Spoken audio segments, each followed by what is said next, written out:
Laguna Seca, 2008. Valentino Rossi goes dirt tracking through the corkscrew like a 2-year-old, trying to colour within the lines. The paddock is split. Fans lost their freaking minds. But Casey Stoner isn't buying that for $1. This quiet Aussie is making the Jekyll and Hyde Ducati purr like a kitten while giving Rossi the "cool story bro, maybe try staying on the actual track" vibe. Their rivalries at boiling point on every inch of tarmac. Qatar, Catalunya, Assen, two completely different personalities who'd rather eat dirt than finish second. Then Jerez 2011 happens. Rossi struggling on his own Ducati. Spoiler, that bike hates everyone. Dives into a corner like someone stole his brakes and crashes straight into Stoner. After picking himself up, Stoner watches Rossi approach with TV cameras magically appearing everywhere. Stoner drops 5 words that basically break the internet before breaking the internet was even a thing. Your ambition outweighs your talent. Holy freaking sheep's balls! That's one way to silence MotoGP's greatest of all time. But if you really want to know how Casey Stoner silenced the GOAT, you've got to understand where the guy came from. Ever notice how the best stories start with some crazy kid taking risks that would make their insurance agent have a breakdown? That's Casey Stoner in a nutshell. While most Aussies were surfing and learning about hydroponic, 14-year-old Casey and his family were packing up their entire lives and moving literally across the planet to England. Why? Because all Australians do that. And road racing age restrictions were basically saying, come back when you finish puberty, mate. They sold practically everything they owned, lived in a cramped caravan, and washed in facilities that make a gas station bathroom look like a high-end spa. When most racing families talk about sacrifice, they mean missing a few weekend barbecues. The Stoners, they were living like refugees with a motorcycle addiction. Meanwhile, Ducati rolls into MotoGP in 2003 with a red missile that could break speed records on the straights while simultaneously trying to waste its rider in every corner. Their bike was basically a wild stallion with anger issues. Brilliant when pointing straight, absolutely terrifying everywhere else. Talking about brilliant, over the next few years, MotoGP became Valentino Rossi's personal playground. The Italian was collecting world championships like they were Pokemon cards. He had 5 top-tier world titles already, with a swagger that made rock stars look like shy accountants. By 2007, Ducati had snagged a few wins with veteran Loris Capirossi, but nothing consistent enough to actually threaten for championships. Because the damn thing could make a world champion look like a toddler on a bike without training wheels. The running joke was they had built a rocket engine and then remembered they needed to attach a motorcycle to it, like an afterthought. What they needed was a madman, and in Stoner, they found their perfect psycho soulmate. Kinda like reuniting evil twins separated at birth. At 21, with exactly 0 MotoGP wins to his name, he wasn't exactly the obvious choice for a factory team looking to dethrone the mighty Valentino Rossi. The paddock saw it as Ducati being cheap, rather than paying big bucks for an established star. Some even called it career suicide for the young Aussie. You see, MotoGP is a competition of who can go fastest. At times, it looks like a contest of who can lick the ground first. Everyone's dragging knees, elbows, practically kissing the tarmac. And we're secretly watching, like, who's gonna get the most road rash. But Stoner was just different. While everyone else was trying not to slide, this dude was actually trying to slide. When a MotoGP bike starts sliding at 150 miles per hour, the normal human response is to panic, pray, and pee your pants. For Stoner, it felt like Sunday afternoon back home. And that's exactly how he rode the 2007 season opener in Qatar. Might as well have been called the Casey Stoner coming out party. The paddock showed up expecting business as usual. Rossi dominance, maybe some challenges from Honda or Yamaha. Nobody was betting on the Aussie kid on the wild red bike. Then Stoner casually qualified second on the grid for the race. Fluke, they said, won't last in the race. When the lights went out, Stoner launched that Ducati like a bat out of hell. By the finish line, he'd absolutely demolished the field. Paddock jaws collectively dropped so hard you could hear them hitting the floor. It wasn't supposed to happen. The untamable Ducati wasn't supposed to win races, especially not with a 21-year-old skinny kid at the controls. Catalunya 2007 cranked the temperature up even further. Stoner and Rossi battled wheel to wheel, neither giving an inch. The Australian wasn't showing the expected bow down to royalty respect to MotoGP's greatest of all time. He was fighting like Rossi was just another guy in the way. Then came Donington, the British GP, where Stoner topped the field in wet conditions that should have nuked the Ducati's horsepower advantage. Instead, he showed everyone that his talent wasn't just for sunny days. This kid could ride anything, anywhere, in any conditions, probably including a shopping cart down a mountain if you challenged him. With every race, Rossi's expression in press conferences got tighter, his answers shorter. After years of psychological warfare, where he'd mentally defeat rivals before they even reached the grid, the Italian was facing something new. A rival who couldn't care less about his mind games, who was utterly unfazed by his legend. 10 wins! 10! While everyone else was fighting for scraps.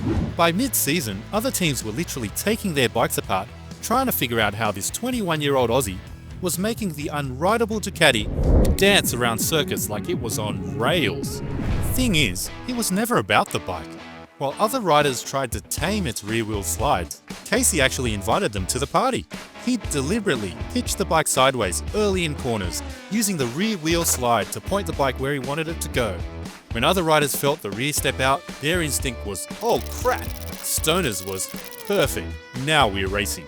Engineers would look at his telemetry data and think the sensors were broken. Nobody could possibly be on the gas that early in a corner, carrying that much lean angle, while the rear wheel was spinning like a blender on full whack. But 2008 brought the Empire's counterattack at Laguna Seca. Rossi executed what can only be described as motorcycle warfare. That infamous corkscrew pass, Rossi literally left the track and cut through the dirt, forcing Stoner wide.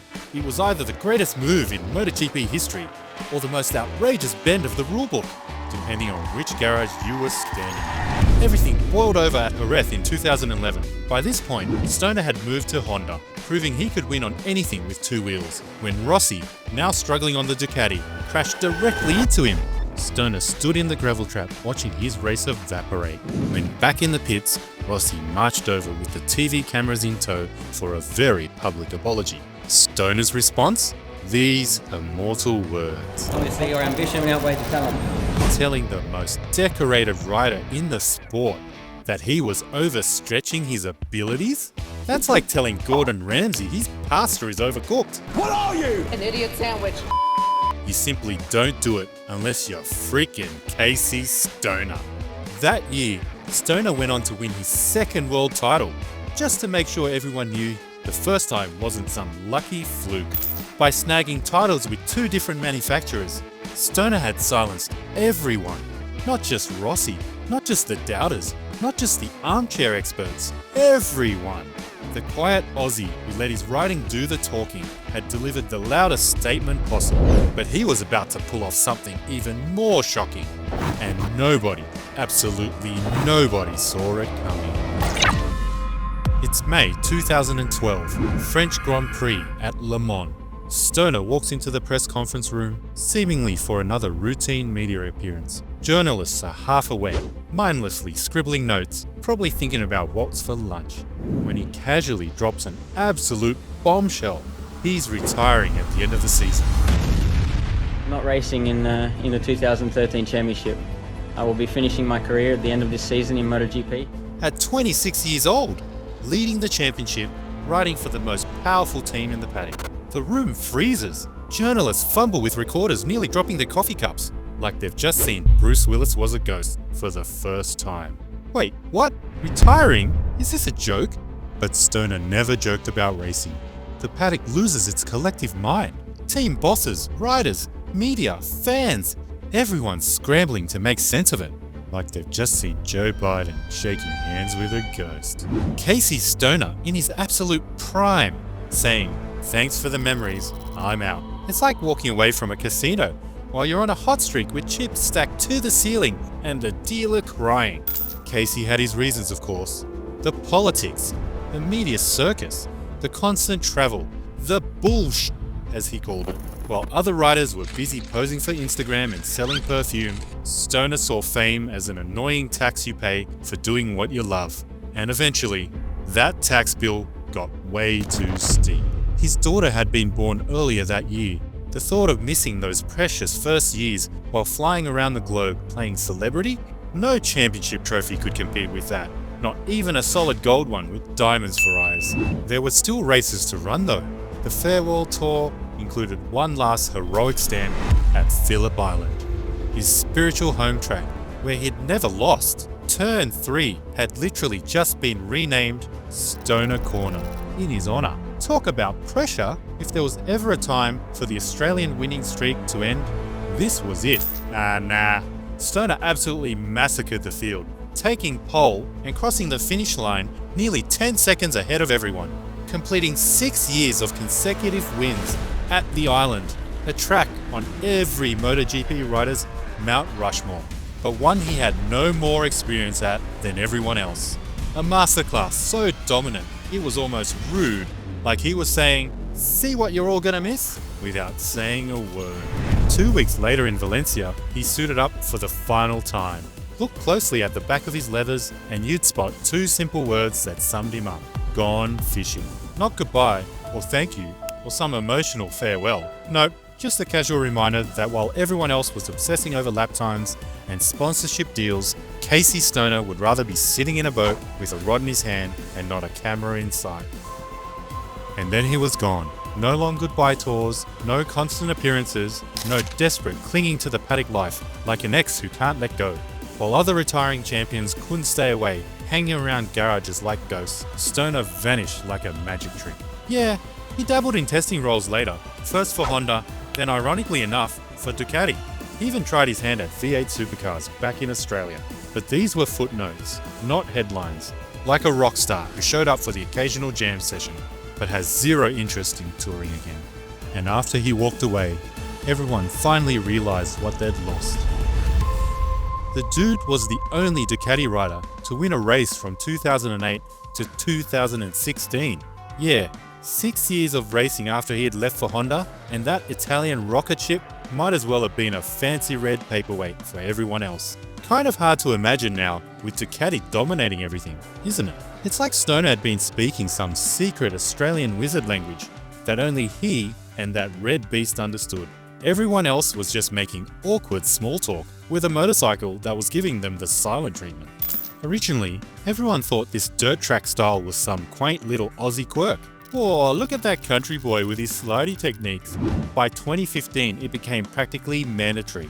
Top riders were building private dirt tracks faster than billionaires buy super yachts. Brands creating entire riding academies centered around the technique, and sliding the rear became racing gospel. The kid from the middle of nowhere Australia basically rewrote the MotoGP training manual. And then there's the great what if that keeps MotoGP fans up at night. The rivalry we never got to see. Just as Stoner packed his bags, this young Spanish sensation named Marc Marquez rolled up with his own brand of physics, never heard of a riding style. Imagine these two savages going wheel to wheel for years. It would have been like watching the MotoGP version of Godzilla vs. Kong. Two absolute monsters destroying everything in their path, while we all just sit back with popcorn, mumbling. Let them fight. Yeah, we pretty much got robbed of what would have been motorcycle racing's greatest ever rivalry. Now Stoner has this weird space in MotoGP mythology, the quiet champion whose results scream louder than any press conference ever could. Sure, you could point at his 38 Grand Prix victories and 2 world titles, but that's like describing the Sistine Chapel as some paint on a ceiling. The fact is, he completely rewrote what was possible on a motorcycle while everyone else was playing catch-up. And while the paddock was busy drooling over the Stoner Rossi drama, like it was the season finale of Real Housewives of MotoGP, they completely missed the real headline. Stoner wasn't even racing these guys, he was racing himself. This dude took a motorcycle that ate world champions for breakfast and turned it into his personal dance partner. Rossi couldn't get the Red Rocket to do anything except make him look like he'd forgotten which end of the bike was which. Jorge Lorenzo, a triple world champion and one of the smoothest riders in history, suddenly rode like he was using training wheels for the first time. Meanwhile, Stoner's over there like, what's the big deal? You just gotta slide the rear through every corner, like you're on an ice rink, covered in banana peels, while somehow not dying. Easy peasy. The guy was the shiz. And then just waved goodbye at 27 years old. Thanks for the trophies, I'm gonna go catch some fish now. Who does that? In an era where most riders have personalities more carefully managed than Meghan Markle's Netflix show, he was authentically, unapologetically himself. He came, he conquered, and then, unlike pretty much everyone else in racing history, he actually knew when to walk away.